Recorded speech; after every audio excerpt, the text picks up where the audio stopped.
Welcome to our 11 Labs workshop, Module 1.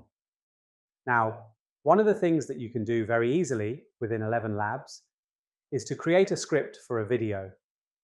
And typically, you can take a text that you're going to use in order to create a video with text, and you can create a specific audio. It's possible that you may have a script that you want to have created into a video. When you drop that video into 11 Labs, you're then going to choose a specific voice.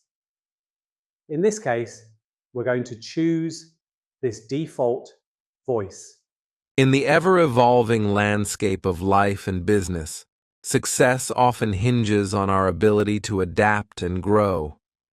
But change, whether personal or professional, is...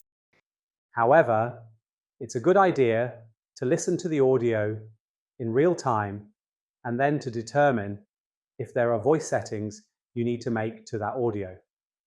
I will explain that in the next video.